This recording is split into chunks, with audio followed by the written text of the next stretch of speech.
President Cyril Ramaphosa is expected to deliver the State of the Nation address on Thursday. A lot of people looking ahead to what could be said and what should be said. Rolling blackouts, water shortages, a shaky healthcare system and myriad other state failures.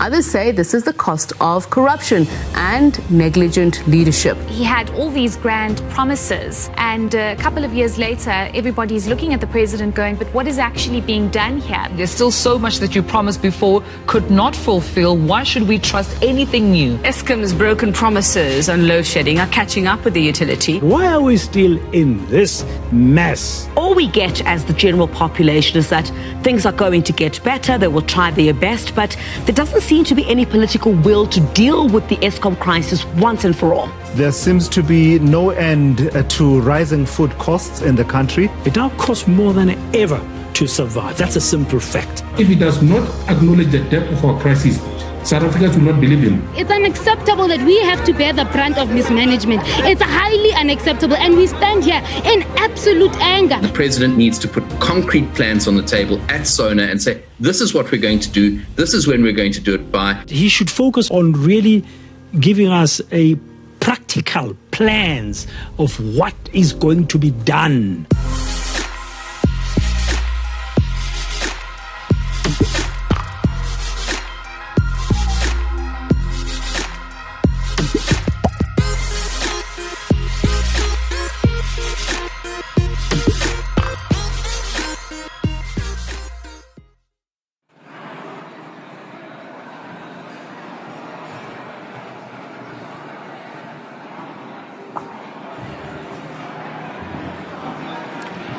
A very good morning, colleagues. And in true form, because of the true State of the Nation address, we have load shedding, and therefore there is no air conditioning in this room, and so we do apologize for that. And good morning all, and welcome to this year's true State of the Nation address. However, I would firstly like to greet the ambassadors, the high commissioners, members of the diplomatic corps, the DA shadow cabinet, provincial leaders, DA colleagues, and members of the media who are here with us today. Every year ahead of the State of the Nation address, the DA hosts this event which we've dubbed the True State of the Nation address, which is addressed by the DA leader. This has been an ongoing tradition for a number of reasons. We don't simply view ourselves as simply an opposition party, but a government in waiting. And by that I mean ours is not simply to oppose or criticize government. We have a constitutional obligation to not only represent the people who vote for us, but for millions of South Africans across the board. And we have a constitutional obligation to take it upon ourselves to really conjure up solutions that we believe will be the solutions to the issues facing South Africans. In representing South Africans, we ought to fully participate in the democratic process, offer solutions to the governing party, engage with experts of the various crises facing our country, but more importantly, set an alternative vision for South Africa. This isn't only for electioneering purposes, but as I said, it is to demonstrate the beauty of the plurality of voices in our hard-earned constitutional democracy, to be constructive in our work, and to endeavor to change the lives of millions of South Africans who have been left behind.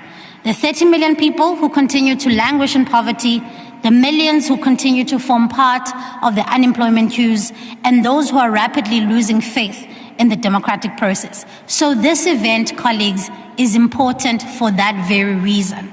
We do this event so that we can show South Africans that it is important to see what alternative there is out there. It is also especially important in the current climate where we are likely to see a rapid decline in the ANC's support. And so it means soon South Africans will have an opportunity of making a choice of who will govern the country. And so today you'll hear from the DA leader about the vision of the country and how we can make that a reality. However, before you do, I would like to highlight some of the key achievements we have attained on the opposition benches over the past year in Parliament. As the Chief Whip of not only the DA, but also the official opposition in Parliament, it is our role to make sure that we truly live up to the oath of office that we took to represent and uphold the Constitution. And so the key highlights were we We're driving the issue of rebuilding Parliament after it was gutted down by the fire. We have elected to take Parliament to court for failing to meet its constitutional obligation of opening Parliament for true public participation. We have diligently participated in the impeachment process of the public protector. We have pursued getting the ANC's cadre deployment policy declared unlawful. We've been the only party driving the issue of the cost of living crisis, which has shackled many South Africans. And we have led the fight to make sure that the recommendations of the Zondo Commission, Judicial Commission report are implemented and that the rules of Parliament are amended so that we can make sure that we never see state capture again. And lastly, when the revelations of the Phala Phala scandal surfaced, we immediately called for an ad hoc committee to investigate whether or not the president had broken his oath in office. Even when this request was turned down, we still fully participated in the Section 89 process, which was eventually voted down by the ANC. But I can assure you, we are not going to let this matter go. And so that's just a snapshot of the work that we have done in Parliament over the last year. And of course, John will be highlighting some of our key priorities in the next coming year, not just in Parliament, but across the country. But before I hand over to John, I'd like to hand over to Dr. Ivan Meyer, our party chair, for him to have his opening remarks.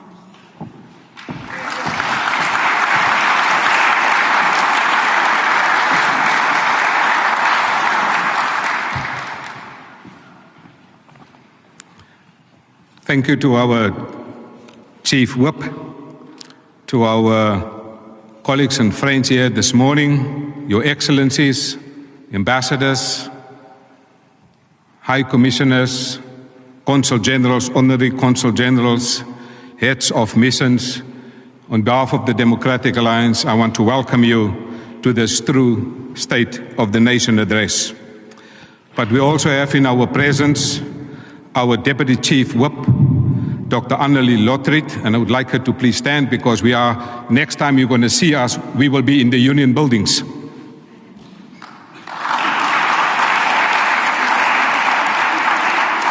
We also have with us the Chairperson of the Caucus of the National Assembly, Desiree van der Walt. Also like her to stand, please. And then my friend and colleague, Deputy Federal Chair, Refilwe Ntseke, Member of Parliament from Gauteng. She may also please stand.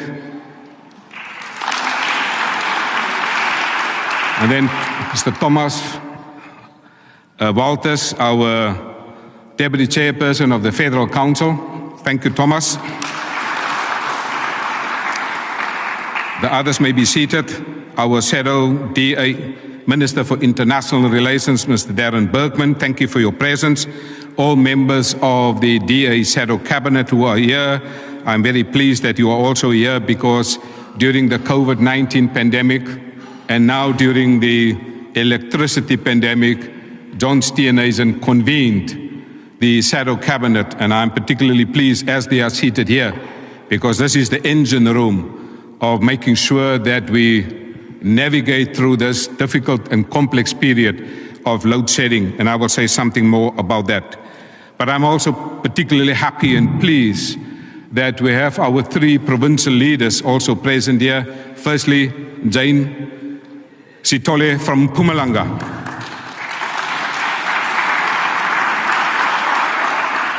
The political grounds are shifting in Mpumalanga as a result of our leader in Mpumalanga. The next one is Dr. Roy Jenkinson from the Free State. Thank you, Roy. Roy had his first successful provincial congress about a week ago. Thank you, Roy, for the great work you are doing. We know the Free State is in good hands under the Democratic Alliance. Also in the Northwest, my friend, Mr. Leon Basson, the DA leader. We're happy to present our leaders to you because we are shifting the political boundaries in South Africa. And John will outline the reasons and the plan, and I'm also happy to have the Deputy Speaker of the Western Cape Provincial Parliament here today, Ms. Beverly Safer. Thank you for your presence. gives me now great pleasure to introduce our speaker, born in Durban, matriculated Northwood Boys High. He joined the Democratic Party and was elected to the Durban City Council in 1999 as the councillor for Durban North. In 2000, the Democratic Alliance was formed and he was elected as a councillor of the newly formed eThekwini Metropolitan Municipality, and that year's municipal election, he was also appointed as the DA caucus leader in 2006. After the 2009 election, he became a member of the KwaZulu-Natal provincial legislature and was also appointed as a DA caucus leader. Soon after that, he was elected as the party's KwaZulu-Natal provincial leader, and he joined the National Assembly in July 2011. And then he became the Shadow Minister for Local Government in February 2012. In 2014, John Steenhuisen was appointed as the Chief Whip, and in that capacity, he excelled. He changed the nature of Parliament, the substance, the direction of Parliament, and also in 2019, he was elected as the in 2019, first he was an interim leader, and then late in 2020, he was elected by the DA Federal Congress as the leader for the Democratic Alliance. Ladies and gentlemen, I therefore present to you the leader of the official opposition in South Africa. But before I call him up, there's the politics of pragmatism that defines John Steenhuisen. During COVID-19, he saw the government had no direction, no purpose, no plan. He immediately convened a shadow cabinet, and during that shadow cabinet, he implemented the principle of politics of pragmatism. He said, let's define the problem, let's define the outcomes of this problem, let's get a clear plan that's practical, that has target dates, and lastly, he said, let's develop a system of monitoring and evaluation. And that became the plan for the government eventually. And so I am pleased that now with the energy crisis that we are now experiencing, and that's why I'm so happy that both our shadow ministers, Kevin Milam and Katalia, is here, because they are advising him and the shadow cabinet about how to navigate out of this energy crisis here in South Africa. And so I'm particularly pleased that he is driven by the politics of pragmatism. The DA must get things done. I present to you the man that will get things done in the energy crisis. Thank you.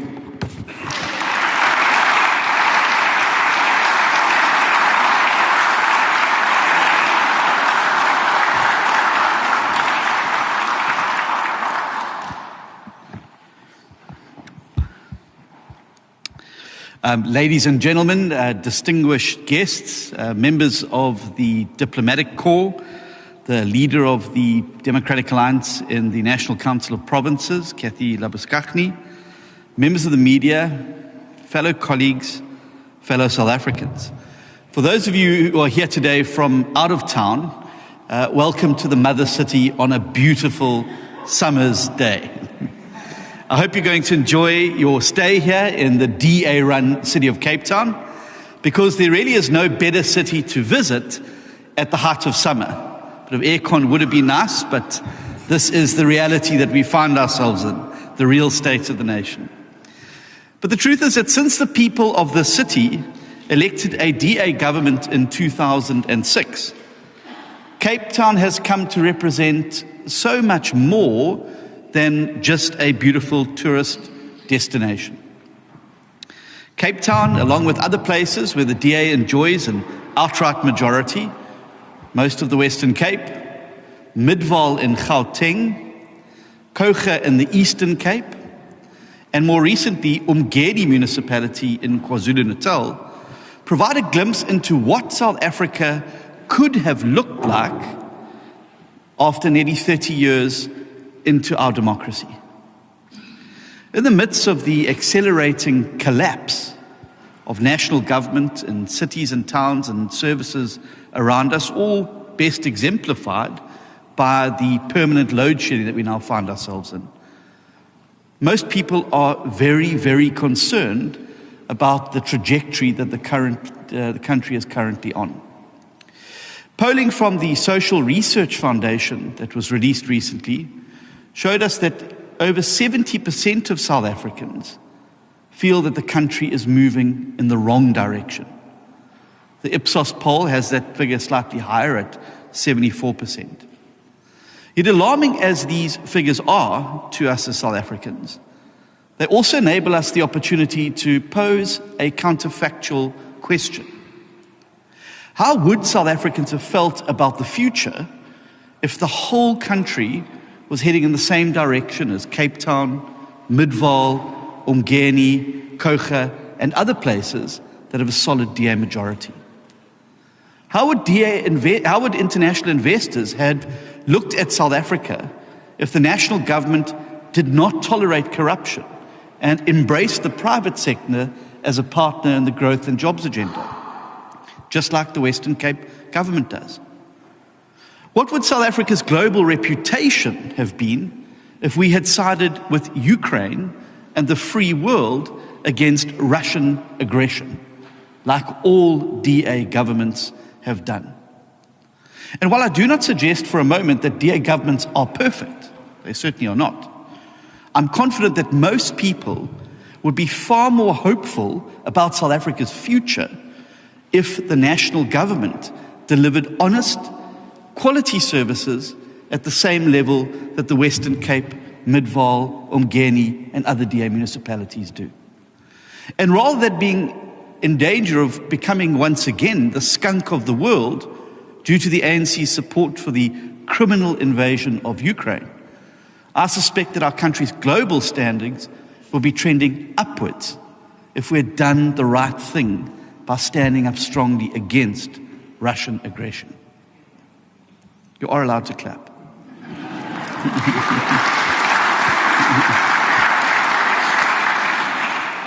To my mind, there can be little doubt that a South Africa on the same positive path as DA-run governments like Cape Town, we would have had a country on the up. A country making progress in overcoming serious challenges and growing ever more confident in our ability to become the world-class winning nation that we dreamed of in 1994. Now, ladies and gentlemen, we all know that the reality of South Africa that we inhabit today is very far removed from that vision. As we gear up now for President Ramaphosa's 5th State of the Nation address since the ousting of Jacob Zuma, we need to take a full step back and view that period now in its entirety. Because it's very easy to get carried away by the shiny new baubles. No doubt the brand new 10-point plan, the newly announced task team, a new commission here or there, the new czars that will be appointed, and of course the dreams. We get those every single year. Who can forget the bullet train, which we're still waiting to see? But the reality is that Cyril Ramaphosa was sworn into office as president 5 years ago. And he rode into town on a promise of cleaning up and cleaning out. He was carried into the union buildings with huge waves of goodwill from ordinary South Africans and euphoria following the disaster that was the ANC government of Jacob Zuma. And we all know that there's now very little left of that goodwill and less confidence that things will improve. So if Thursday is truly about setting out the state of the nation, we're going to have to look past the carefully crafted smoke and mirrors, the cherry-picked statistics, and take in the bigger picture of the full 5 years of this administration. Because that's the best way to see whether we're making progress or not. It's also important to see where we might be heading as a country. Look at the country's trajectory on crime. Look at the country's trajectory on infrastructure maintenance and investment. Look at the trajectory on capital skills and flight. Look at the trajectory on load shedding. Look at the trajectory on poverty. And see where we now stand on every one of these things and in which way the trend is now heading. And the reality for the majority of South African citizens, as opposed to the pampered and insulated ANC elite who've managed to insulate themselves from the terrible effects of the very policies that they have perpetrated on the country, the reality is that life has got a great deal harder for more and more South Africans over that past 5 years. Increases in the cost of living have far outstripped earnings for almost every single South African, and most certainly for those trying to survive on social grants, which is now almost 50% of South Africa's full population. That's the 18.4 million South Africans who receive a social grant, plus the 10.5 million recipients of the Social Relief of Distress COVID grant. For these people, the sharp rise in the cost of the basic foodstuffs and basic baskets of goods, along with multiple shocks of hyperinflationary increases on electricity tariffs and petrol, has made life unbearably hard. And it has pushed more and more of our citizens below the poverty line and into greater despair. And that situation is only going to get worse this year. That's the reality. As indefinite load shedding grips our economy, wreaks havoc, shuts down our businesses, closes our factories, deters international investors, and sends even more people from the workplace into the social welfare queue. Now, you don't have to be an economist to know that this is an unsustainable situation and that we are fast approaching the breaking point in South Africa. Already, government's social grant spending this financial year will reach a massive 364 billion rand. It's expected to take up almost 60% of our entire non-interest spending over the next 3 years. Now, factor in the shrinking tax base, factor in the steady exodus of skills and capital out of the country, and you will see that we are heading for an unprecedented crisis if we don't find a way to drastically change this course to ensure that we can keep paying for the social spend. Because if we don't, last July's riots in KwaZulu-Natal will seem like a tame dress rehearsal, the day that government can no longer pay the social grant. And we cannot risk this situation. If we want to right this ship, it's going to have to be done on multiple fronts simultaneously. We have to get our economy expanding beyond the dismal 0.3% forecast this last week by the South African Reserve Bank. We have to find a way to stop skills and businesses from leaving our shores, and we have to find ways to bring in new investments. And we have to be able to help more and more South Africans move into the only giver of real dignity in this country, a job. And the reality is, we have no time left to waste. But the sadness is that when you look at every single performance on every single critical metric over the past 5 years, it shows that we are doing none of these things. And that in fact, South Africa is year after year regressing. And arguably the most telling of these metrics is the hours of the days that we spent under load shedding, which is a fancy way of saying blackouts. Because this is by far the single biggest impediment to investment and growth. So let's look at those figures over the course of the term of Mr. Ramaphosa. In 2018, South Africa spent a total of 6 days under load shedding. Since then, it has gone up every single year. First to 22 days, then 35 days. And in 2021, we spent 48 days under load shedding. But it was last year, 2022, when the wheels really came off, and our country spent an incredible 157 days of 365 under load shedding. And sadly, it looks like 2023 is ready to break all those records. Just this past Sunday, Eskom set a dubious new record of the longest ever streak of uninterrupted load shedding, a staggering 984 hours consecutively and counting. This is not a country on the mend. This is a country that's busy falling apart. And despite all the bluster and PR spin, this is Ramaphosa's real legacy. He has only added another 5 years to the 9 wasted years that he blames on his predecessor. This is a country that is losing hundreds of billions of rand every single year in productivity and hundreds of thousands of jobs to an ANC-made crisis. A crisis to which, from the DA to experts to media commentators, have been proposing simple solutions. But thanks to that ideological stubbornness and its deeply entrenched web of patronage and corruption, these solutions have just always been a bridge too far away for the ANC. And of course, load shedding is the most visible and most threatening of the state failures to affect South Africans. But as we all know, it's by no means the only one. Our post office has collapsed. Used to send letters and they would take months to arrive. Now they don't even arrive at all. Our freight rail network has collapsed. Our passenger rail service has collapsed. Our ports have all but collapsed. Our police service is losing the war against violent crime. And municipal service delivery in hundreds of towns and cities around the country is simply non-existent. These failures have been a long time in coming. But with the move to permanent high-stage load shedding, government failure has now reached into every single home in South Africa in a way that can no longer be countenanced.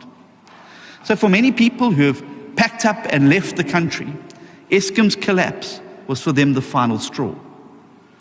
For the millions who remain here, load shedding remains a daily source of despair, of anguish, and truly a metaphor for what life has become under the ANC government. In every community I visit, this has been the constant refrain and the only theme in our conversations. People feel furious, but equally powerless. The most common comment I get from South Africans in all communities is, "John, we don't know what to do anymore." And my answer to them is always the same. As long as we still have a working democracy, failure does not have to define our future as a country.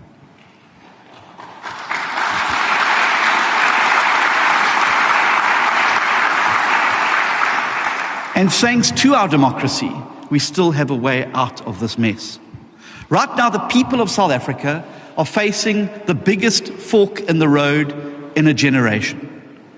Our choice of road will determine whether we end up as a failed state with misery, poverty and hunger and social anarchy, or whether we decide to embark on a long, arduous journey to recovery and ultimately prosperity. Because as much as some may try to complicate our options, it really is a simple binary between the ANC and the DA.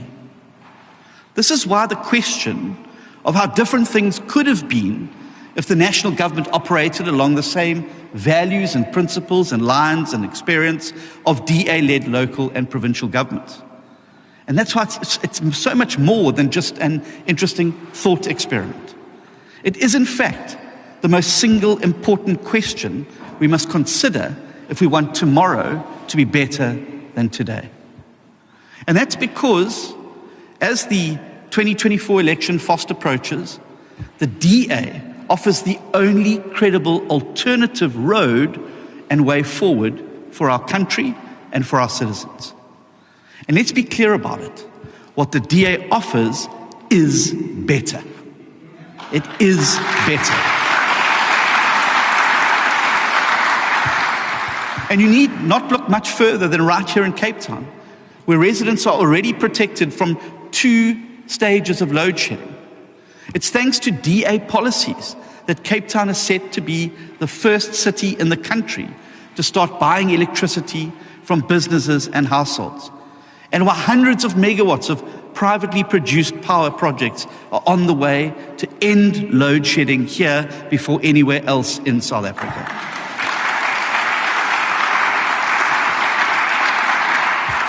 Where the DA governs outright, potholes are repaired, sewage is collected, and infrastructure is maintained. And as the failures of national government continue to accelerate, DA local governments are increasingly stepping in and taking over these services to shield these residents from national government failure. Things like electricity generation, things like public transport, and important things like policing. As the collapse of ANC-run governments accelerates at the same time that the DA pushes the boundaries of innovation and good governance, the gap between these two paradigms is set to become a yawning chasm by the time the 2024 election rolls around. There is simply no realistic path to fixing South Africa that will not rely heavily on the DA bringing our demonstrated track record of good governance to bear at a national level. We've proven that we're a party of local government. We've proven we're a party of provincial government. It's now time to show South Africa that we're a party of national government.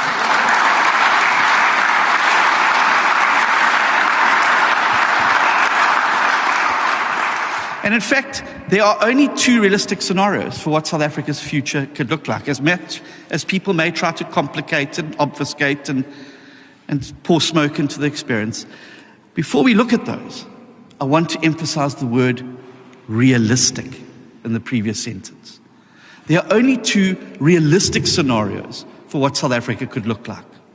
The 2024's silly season of elections is upon us, and during which you're going to hear all kinds of self-serving yet entirely unrealistic promises. Tiny opposition parties will promise things that they know themselves they can never, ever deliver. No-hope politicians will try and convince you that a ragtag 10-party minority coalition will somehow magically bring the country the policy stability that we know it so desperately needs. Wannabe strongmen will argue that scapegoating our constitution is the populist silver bullet that we need to deal decisively with the multifaceted problems that we face. All of this is smoke and mirrors, designed to distract you from the real binary choice that lies before you. And the truth is that there are only two realistic possibilities for South Africa on the table. And the only two realistic possibilities for what South Africa will look like after the 2024 election. The one is a horrifying prospect of a government that continues to operate on the basis of the ANC's failed paradigm of state control, cadre deployment, patronage and corruption. The other hopeful possibility is a government that charts a new course for South Africa, guided by the DA's values and commitments, our principles and our steadfast holding to these principles of accountability, non-racialism, and a commitment to the rule of law and a social market economy.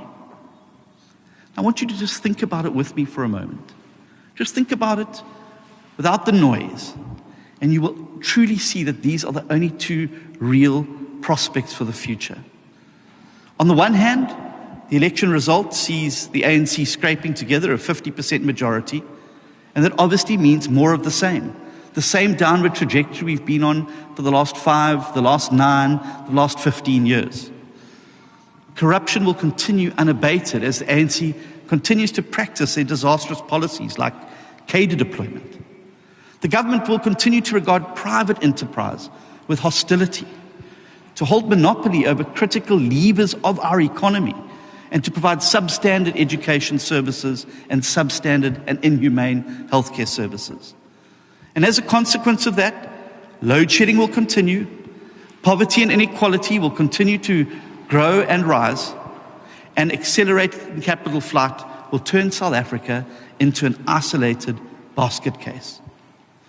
Equally, an outcome that sees the ANC teaming up with small parties with or without the involvement of the EFF will yield a government guided by an even more intense concoction of the same failed ANC patronage politics that have got us into this current mess. For proof that a coalition dominated by the ANC offers no prospect of change, look no further than what is currently playing out in the city of Johannesburg. There, the ANC have handed the mayoralty to a proxy Hunt Langer party that got less than 1% of the vote. In order to continue them leading that city down the path of an ANC-engineered decay.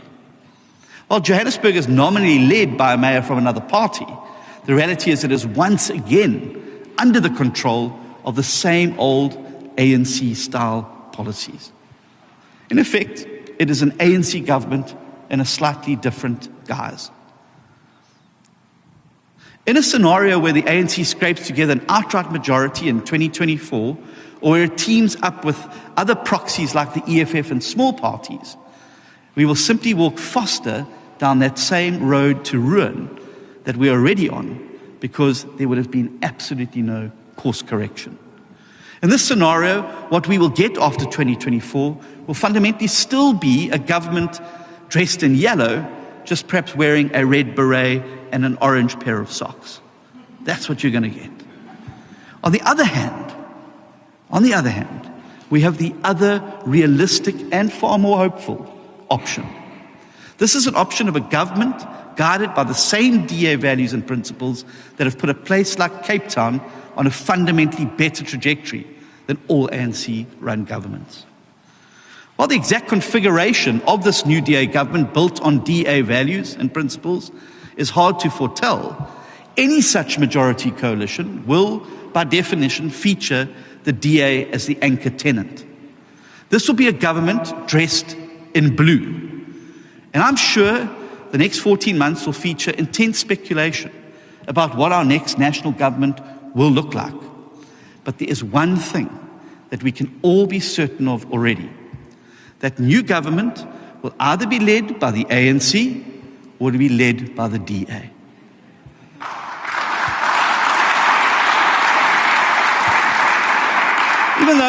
Even those who hold out hope for some new party that's going to magically be formed, or for some purified, refined version of the ANC to form some breakaway before 2024, cannot escape the reality that such splinters would not get close to the 50% that they would require to choose between working with the party that it came from or throwing its weight behind the DA. That blue or yellow are the only two credible choices is confirmed by an important story that was published just this past weekend in the City Press newspaper. According to the ANC's own internal research polling, not the DA propaganda factory, not the DA letter factory, the ANC is now polling below 40%, even as low as 37%, as fed-up voters continuously look for an alternative that can solve load shedding, stop corruption, reduce crime, and bring down the rampant unemployment and the unaffordable cost of living that is tearing into homes across South Africa. And which party do these people see as the alternative? A credible alternative? It is the DA. And the polls put us at 27%. That's up 7% since 2019 and still growing steadily towards that 30% number. That the difference between the ANC and the DA is now as low as 10 percentage points demonstrates conclusively that 2024 is going to be a two-horse race. And anyone who tries to convince you that a party outside of the ANC or DA could lead the next government is either dishonest or they are delusional. Just think about the mathematics. At 27%, the DA is bigger than the EFF, IFP, and the next four parties combined. Instead of fragmenting the opposition vote among tiny parties with no realistic shot at leading a government, doesn't it make so much more sense for South Africans who truly want the change, who want to embrace the hope, to consolidate support behind the DA so we can close that 10% gap and overtake the ANC? That's what we need. And here is a fact that few people may know. If the 14% of voters who are currently fragmented among dozens of tiny parties that will all get less than 1% of the vote switch to the DA before 2024, our support will overtake the ANC, it will grow over 40%, and we will overtake them in that election. That's where we got to be. And all of this makes it clear. In the completely rational, cold light of day, pragmatic, mathematical reality is that any road to forming a new government, which commands over 50% of the parties in Parliament after 2024, will either run through ANC Town or run through DAville. That is the reality. So what are the implications of this for all of us? It's simply this. Anyone who wants to see this country turn away from the failed policies, the failed politicians that has put us on this road to collapse, and get South Africa onto a new path of hope, prosperity and change and recovery, needs to get behind the DA.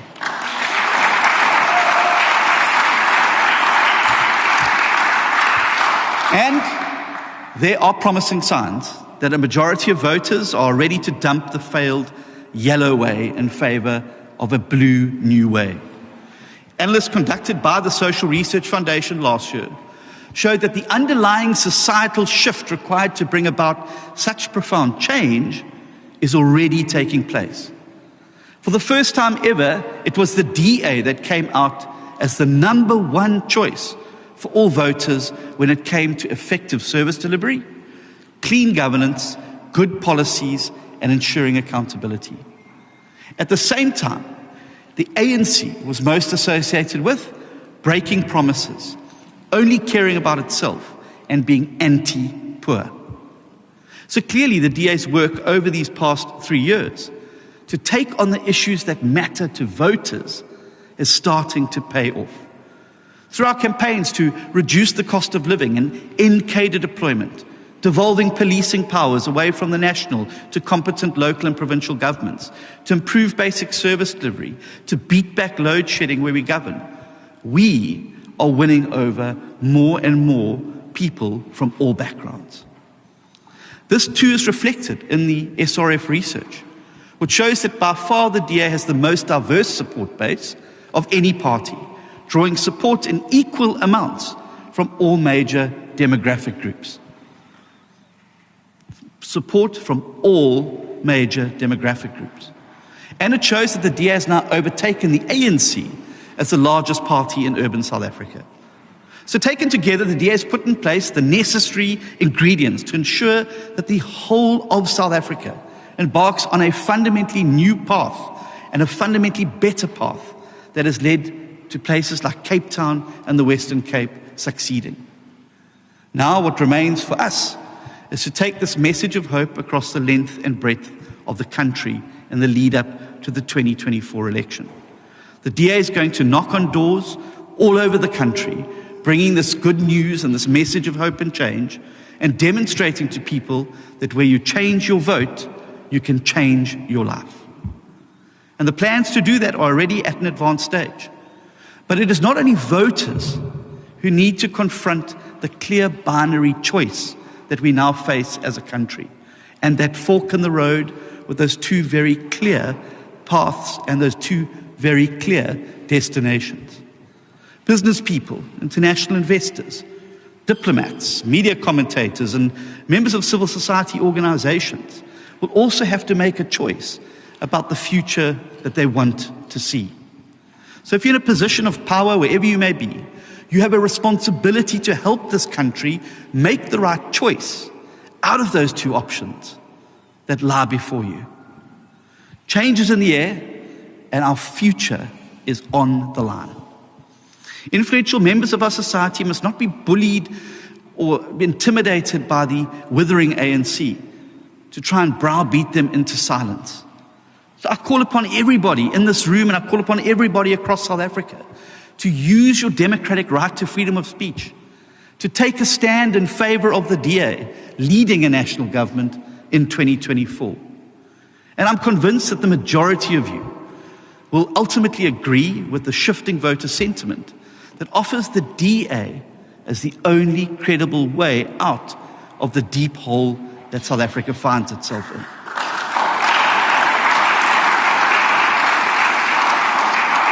If you count yourself among the groups who want this country to succeed, who wanted to embark on a fundamentally better path, then use your voice, raise your voice in the service of change. Because that is ultimately what democracy demands of each of us. It offers us the possibility of peacefully changing direction. It gives us a way out when we recognize that the road that we're currently on leads to a dangerous dead end. Democracy gives us that opportunity to assess that binary choice between more of the same under the ANC or a better way forward under the DA. But it will not make the choice for us. Democracy will not make the choice for us. That is up to each and every one of us. By using our influence to persuade those around us to make the right choice. By speaking up about the nature of the binary choice facing South Africa. And ultimately, by using our ballot paper at the ballot box to effect the change that we want to see. Esteemed guests, fellow Democrats, South Africans, the true state of our nation is that people have a binary choice to make. That in this next election is going to irrevocably shape South Africa for generations to come. Nothing that President Ramaphosa says on Thursday is going to change this reality.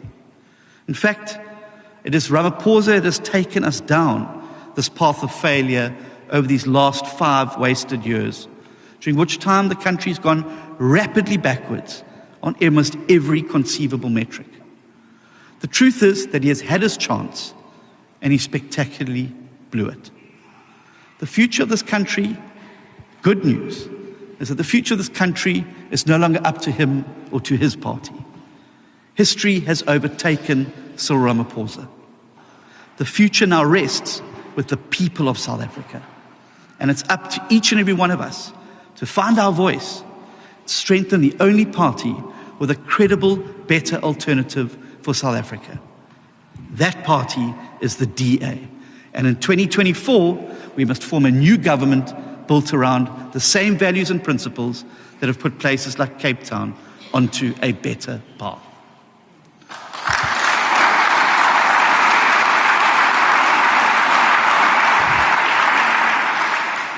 It is for precisely a moment like this, where we are confronted by a binary choice between oblivion and reconstruction, that we have a democracy. Now is the time to use that democracy to save our beloved country while we still can. Thank you very much.